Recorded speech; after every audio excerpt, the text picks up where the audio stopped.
Nii, esmaspäev on põhimõtteliselt tehtud praeguseks hetkeks.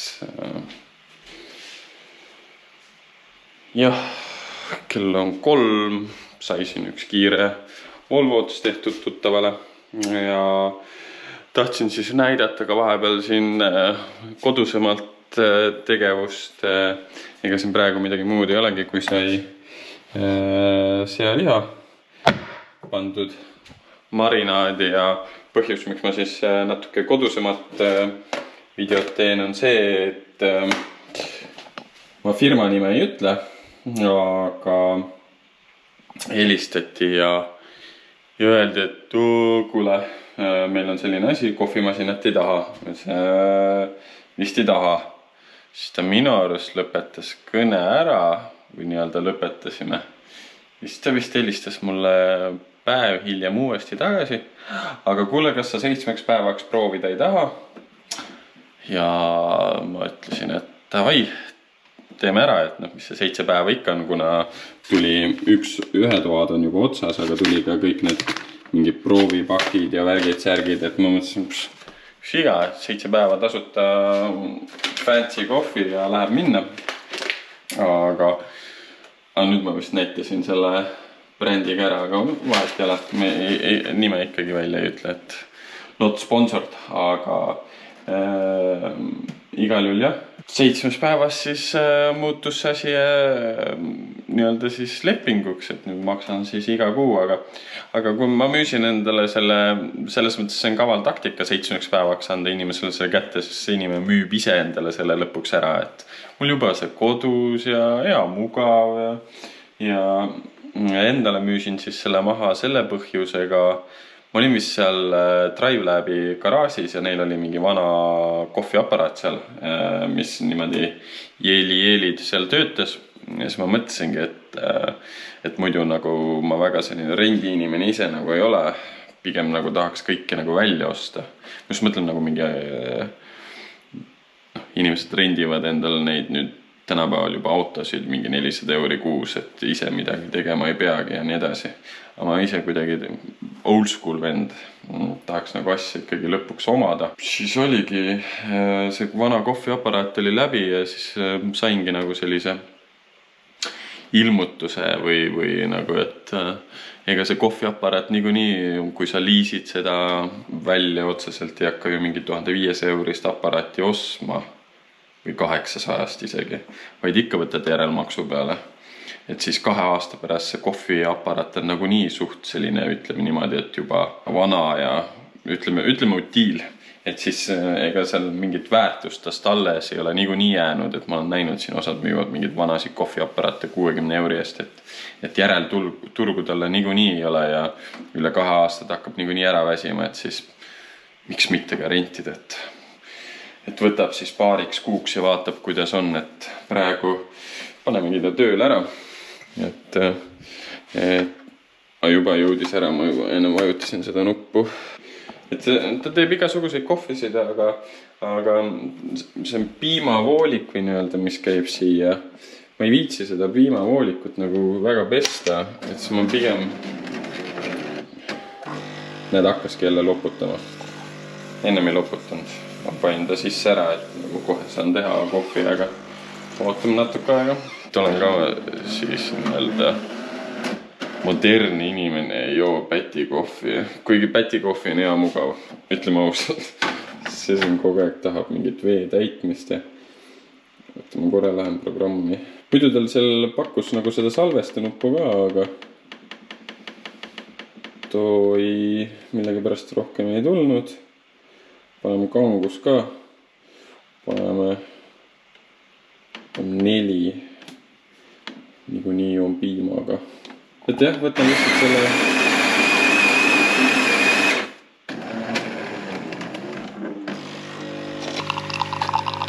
niimoodi kollase tulega ilus kuldne küll.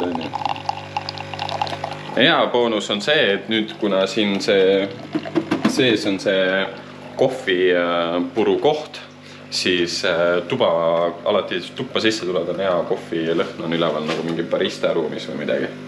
Ega küll üle selline aparaat on, kohvi ta mulle teeb, pärast lihtsalt viskan ise piima peale, et ma ei viitsi seda vahustatud piima nagu mässata selle voolikuga. Et palju lihtsam lihtsalt piima ise peale valada ja et jah, see väike update, et olen ka nüüd modernne inimene.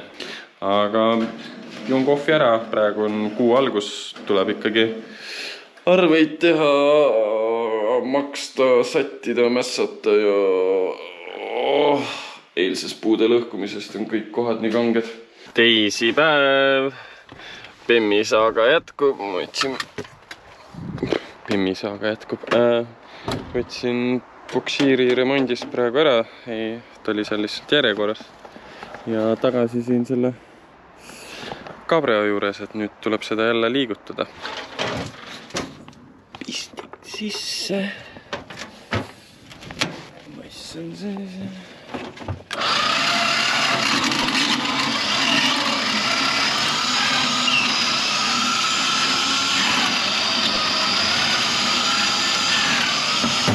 Tõin Mari Pemmi siia Urmo töö juurde ära ja saa aru.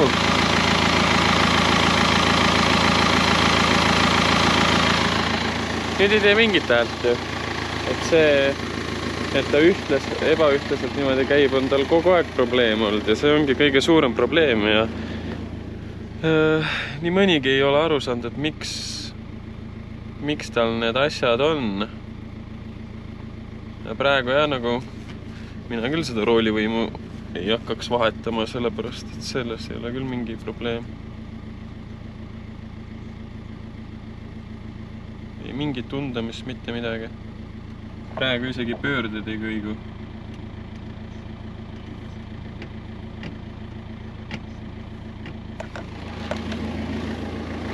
Kuule, ma võin vist sellega tagasi koju minna või? Enam mitte midagi.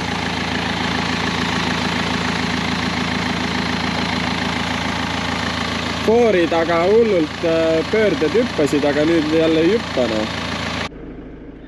Neljapäeva õhtu ja kell saab kohe 11 ladu tehtud ja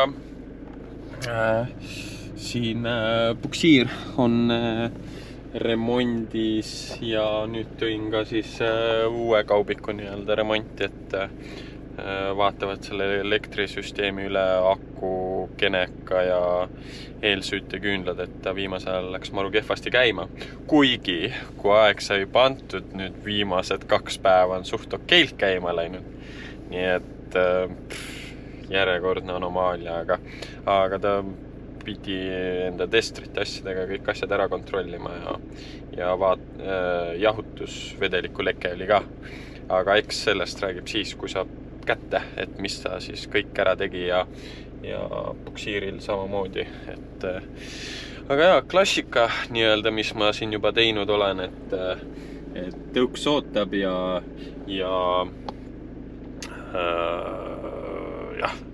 et paneme asjad kokku ja hakkame tõuksiga siis kontori suunas liikuma, et saab vana kaubikuga Saku kaupa vedada. See põrand on seal nii kehvak, et neid aluseid on suht kehva peale panna, aga eks vaatame seda homme, teeme tänased asjad ära ja mis seal ikka.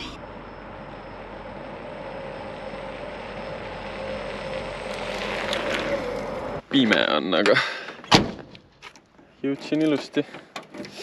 Kaubik läks tööle nagu naksti ja tõuksi ka.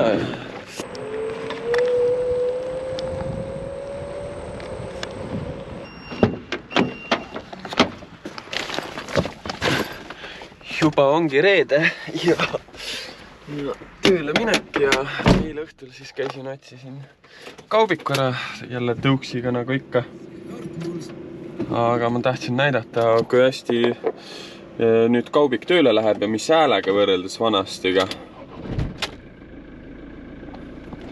Kuulsid starteri häält või? Polnudki nagu väga kuulda. Saigi ära vahetatud siis starter, radikas, vent, Aku tuleb ka veel talvel ära vahetada, aga praegu ta veel on okei. Ja nii ongi, nüüd läheb jumala hästi käima, päris hea. Nii et autos vedeliku pean veits juurde panema. Millegi pärast tuli põleb seal all. Igal juhul jah, sai see tehtud ja oi, kui külm oli eile sõita tõuksiga kontoris sinna remonditöökotta. Mul kõrvad lihtsalt tahtsid peast ära kukkuda, talv tuleb ikka liiga kiiresti. Järgmine kuu, oktoober või? September-oktoober. Siis hakkab kompaktusega ka mässama. Aga praegu lähme ja teeme seda sakut. Kaubik käis remondis ja ma tahan veel teile korra lasta seda häält, kui ilusti Kaubik tööle läheb. Võta käik välja. Mari hoidis veits kaua süüdeta, aga läheb jah jumala hästi käima võrreldes eelneva selle käivitusega või kuidas seda öelda. Igal juhul enam-vähem viisakalt riides Mari või? Mari teeb või? Et lähme äiapapa siis nii-öelda sünnipäevale üllatuspidu, nii et Are, palju õnnega siit siis, kui sa seda vaatad ja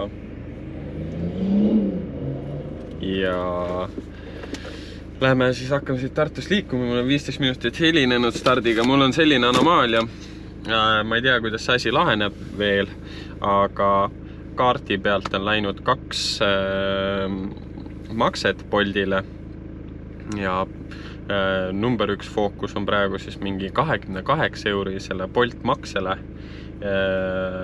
Kaarti pealt on see maha läinud, seal on kõik Bolt sarnased nagu need Boltiga samad, need kõik tekstid ja asjad on peal.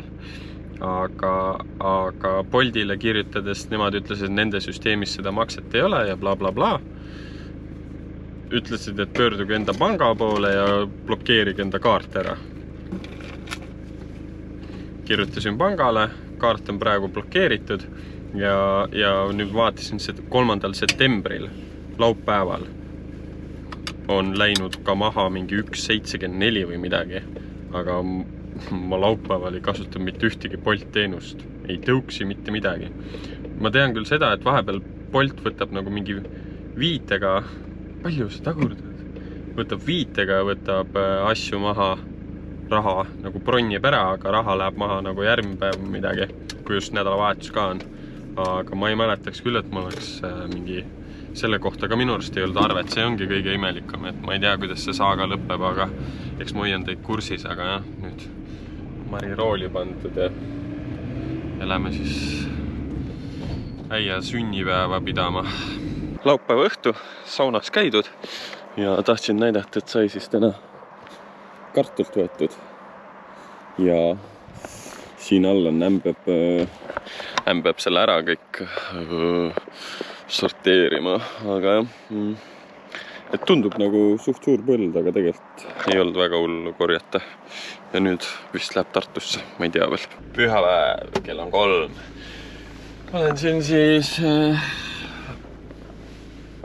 Lohkva või Tartu külje all garaažiboksi juures ja ootan siis inimesi, et tuleb siis mingi selline Volga vedu Võndu ja tagasi selline sinna paar tundi ootamist ja siis tagasi tuua. Täpselt ei tea, mis puhul ta on. Tundub mingi sünnipäev või pildistamis või ma ei tea, mis värk sellega on. Igal juhul see on vaja ära teha ja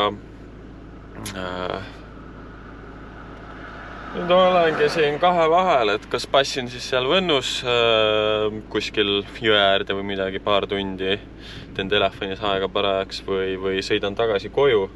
Aga igal juhul jah, oleks võinud läpaka kaasa võtta, et siis oleks 100% saanud seal ära oodata, et ma ei teagi, mis ma nüüd teen. Vaatab. Paar tundi seal oli, ütleme, 3 tundi tegelikult passida on päris pikk aeg. Võib-olla tõesti lihtsam on korra tagasi sõita, et see kütuselt tegelikult väga hullu ei ole. läheb aeg kiiremini ka, muidu seal passid, siis loed neid minuteid.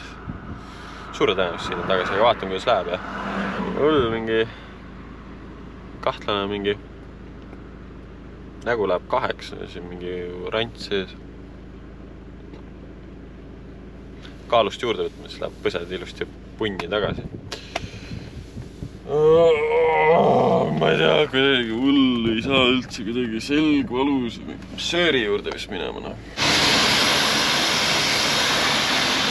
Selline ilus vana Volga siis ja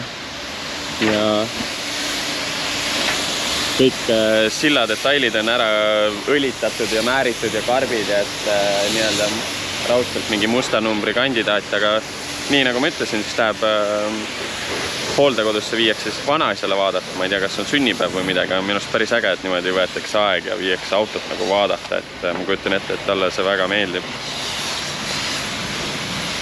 Jah, loputatakse lihtsalt veega üle ja tegelikult ma arvan, et Eestis ongi see asi, et garaažides asjades on mingi ilgelt palju nagu vanasid ja ilusaid autosid, aga neid ei ole nagu trendi või nagu neid väga ei taheta näidata, kuna arvatakse, et varastatakse ära või ma ei tea, kuidagi jah, raudselt on mega palju ilusaid autosid. Ma olen isegi vedanud inimestel autosid, kellel garaažide all on nagu päris jõhkraid autosid, ameeriklasi asju.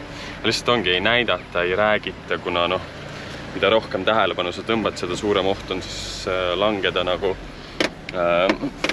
vargusohvriks või ma ei tea, selline jah, eestlastlik tagasihoidlikkus, aga tegelikult on ikka räigelt ilusaid autosid garaažides peidus. Nii et jah, kui teil on ikkagi mingeid ilusaid autosid, siis näidake neid, eputage nendega ja olge uhke nende üle, sest nad väärivad seda aega ja kõike muud. Et rohkem autosid garaažidest välja. Sai Volga vedu tehtud ja oligi siis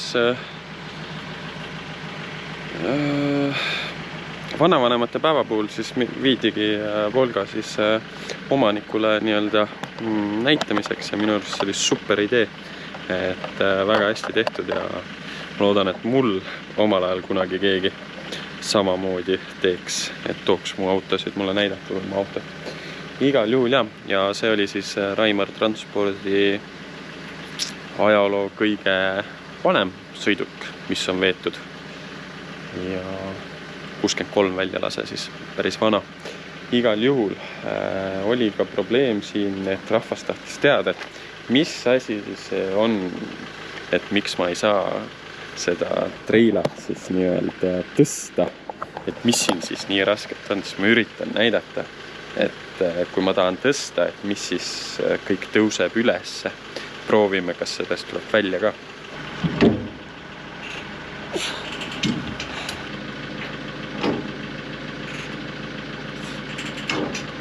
See on ikka normaalselt raske, et rohkem ma siin enam midagi ei näita ka ja minge see korralik seljasurm, et kui on selline asi tehtud, et siis ma pigem ikkagi väntan. Kes tahab, rentige ja tõske nii palju kui tahate. Teedlifti mehed ja asjad, kes te olete, mul siin kõik. Nii, aga oleme käru ära, käin vees sees vetsus ja siis lähen. Saan lõunakas Mariga kokku ja väike shopping, et mõned riided on siin ära kadunud ja vaja asendada ja sügisriided ja nii edasi. Hei, suured tänud, et sa seda videot vaatasid. Täiega lahe ja kui sa veel subscribe ei ole pannud, siis tee seda ja pane like ja jaga sõna ja suured tänud, et vaatasid ja tšauki!